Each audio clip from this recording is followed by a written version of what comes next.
नमस्कार, कसे बरे ना? बरेच असते, मला माहिती आहे तुम्ही चांगलेच असता. लाईक शेअर करत जा जरा. हे बघा, आपल्याला हे झाडाचं रोपण करायचंय. हे बघा, ही कुंडी ना, हे बघा फुटली. हिला तळा गेला होता आणि हे झाड फार महाग मिळते नर्सरीमध्ये. आणि हे कुंडी फुटली पाण्याने म्हणा का कशाने. माकड येत आमच्याकडे, खूपच कुंड्या फुटलेल्या आहे. मी तुम्हाला दाखवणार आहे आता. हे जेवढा व्हिडिओ होईल तेवढा. हे बघा, तर मी या कुंडीतली ही माती काढून घेतली. या कुंडीतलं झाड जळून गेलं उन्हाळ्यामध्ये. आणि हे मी आता खाली विटा टाकलेल्या आहे. हे बघा, विटा टाकल्या आहे खाली. ही वीट फोडून, ही वीट फोडली याने अशी. हे बघा, अशी वीट फोडून घेतली आणि हे असे बारीक बारीक याच्यात टाकले मी अगोदर. आणि हे नारळाच्या शेंड्या टाकते. हे बघा, या अशा नारळाच्या शेंड्या टाकून घ्यायच्या.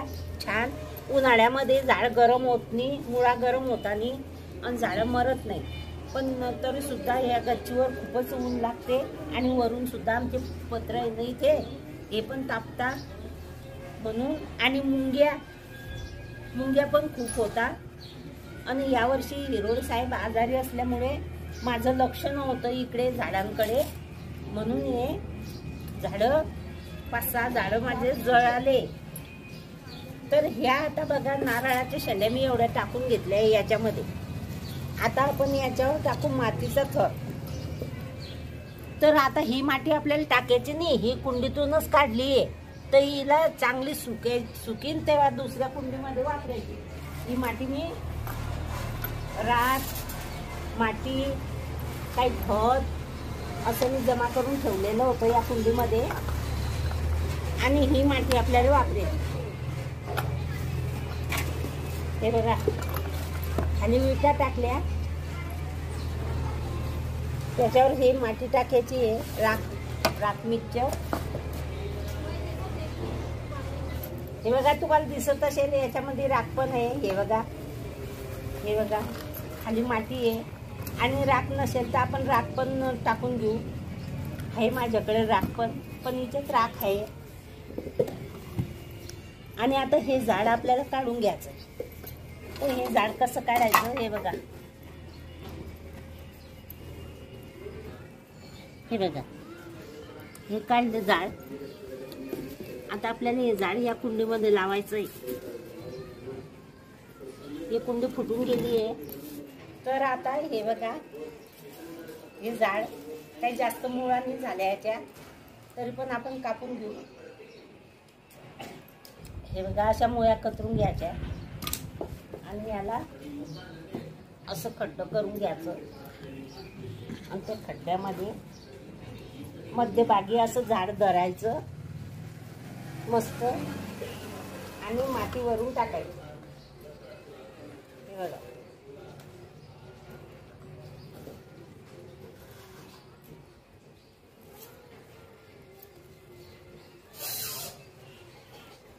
हे असं दरवर्षीच करायचं. हे जून महिन्यातच करायला पाहिजे होतं, पण आता मी एकटी पडली आहे. मला घरातलं पण काम करावं लागतं. म्हणून म्हटलं चला, पावसाळा संपून जाईल. आणि कुंडी पण फुटून गेली होती. झाड माझं खराब झालं असतं. हे खूप महाग भेटते नर्सरीमध्ये.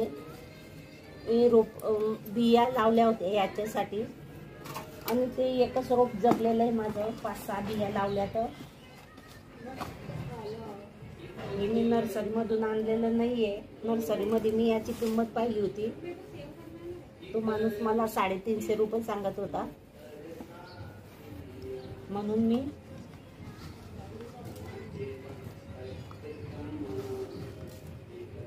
हे बघा, हे झाड लावून झालेलं आहे आता मस्त. आपण जिथे ठेवायची नाही हे, तिथे हिला ठेवून देऊ आणि मगच पाणी टाकू.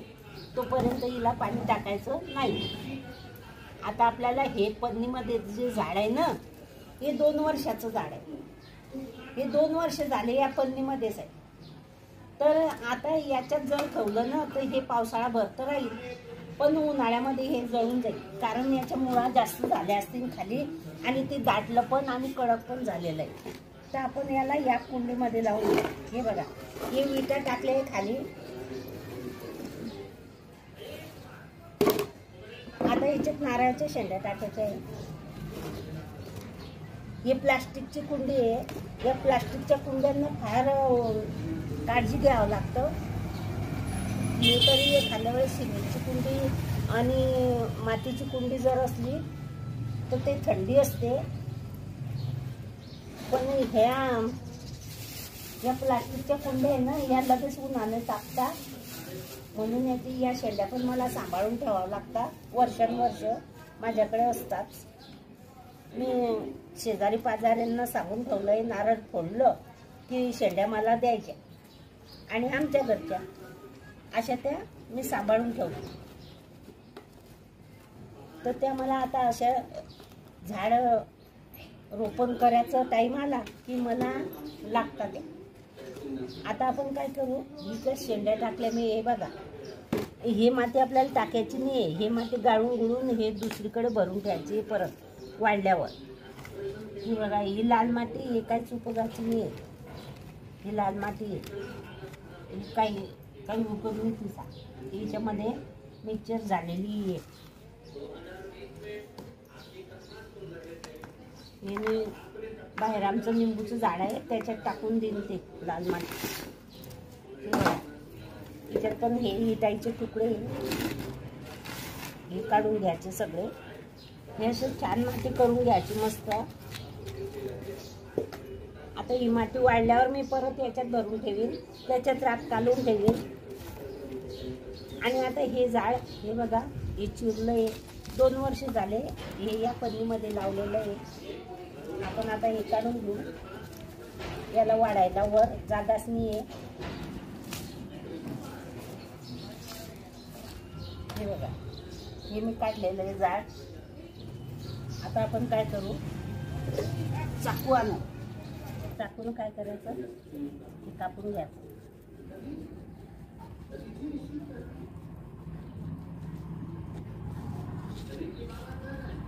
हे बघा, या अशा बारीक मुया वगैरे ह्या, हे बघा, या सगळ्या कापल्या गेल्या आहे. आणि हे छोटंसं बाकीच्या मुया याच्यामध्ये आहे. आता हे मस्त जगून जाईल. आपण याला याच्यामध्ये लावू. हे बघा, नारळाच्या शेंड्या टाकल्या, मस्त विटांचे तुकडे टाकले. आणि आता हे पिंपळाचं बोनसाय बनवायचं आहे मला. याचं माझ्याकडे वड्याचे 2 बोनसाय आहे. हे दाखवेन तुम्हाला पुढच्या व्हिडिओमध्ये. हे बघा, त्या पिशवीमध्ये तिरपं झालेलं होतं. आता याला टेका लावावा लागेल. आणि हे पण झाड माझं लावून झालेलं आहे. आता हे छान होईल, याच्यामध्ये मस्त होईल. आणि काय करायचं, हे बोनसाय करायचं आहे ना, तर याला काय करायचं, खालून तर मुळा कापले मी. आता काय करायचं, हे शेंडे पण कापून टाकायचे. हे बघा, हे 5-5 पानांची शेंडे आहे ना, हे असे हे कापून टाकायचे. हे बघा, हे बघा, हे शेंडे कापले. आता त्याला इकून तिकून अशा फांद्या फुटतील आणि हे बोनसाय दाट होईल.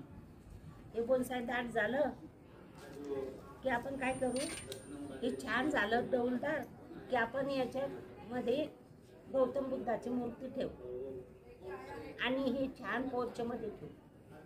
हे पिंपळाचं बोनसाय. तसं माझ्याकडे आहे आणखी एक बोनसाय, त्याला पण मी आणते आता. त्याला पण नवीन लावायचं आहे.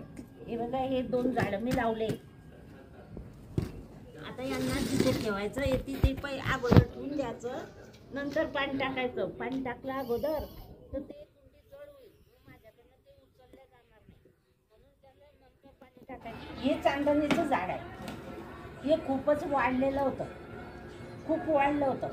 आता मी काय केलं, हे करायच्या अगोदर हे बघा, याचे वाढलेल्या फांद्या मी या सगळ्या कापून घेतल्या. हे बघा, या सगळी एक एक फांदी सगळं काढून घेतलं. आणि झाड पूर्ण स्वच्छ केलं. ही मला खूप आवडते, कारण याच्यावर उन्हाळाभर पावसाळाभर केव्हाही फुलं असतात, म्हणून मला हे खूप आवडतं झाड. आणि हे झाड मी पूर्ण स्वच्छ करून घेतलं. असेच मी सगळे झाडं स्वच्छ करून घेत असते दरवर्षी. आणि याचं रोपण मी केलेलं नाही आहे, कारण हे मागच्या वर्षीच मी केलं होतं. हे मोठ्या पन्नीमध्ये होतं, काळ्या पन्नीमध्ये, तर मी तेव्हा याला या कुंडीमध्ये लावलं होतं. आणि हे झाड खूप छान आहे, याला खूप मस्त सुंदर फुलं येतात आणि उन्हाळाभर मस्त झाड भरून फुलं असतात. आता ते मी अगोदर बी कापलं होतं, तर एवढे पानं आले. आणि आता जे राहिले होते ते आता मी कापले. हे बघा, हे एवढं काढलं मी त्याच्यात, आणि झाड पण मी स्वच्छ केलं. अशा प्रकारे मी झाडांची सेवा करते आणि झाडांशी बोलते. ही झाडं पण मला सांगतात पाणी द्या, आमच्या कुंडीत माती द्या, आमच्या कुंडीतली माती बदलावं. अशा प्रकारे मी हे झाडांचं संगोपन करते. हे तुम्हाला आवडलं असेल माझं झाड लावणं, बोनसाय बनवणं, झाडं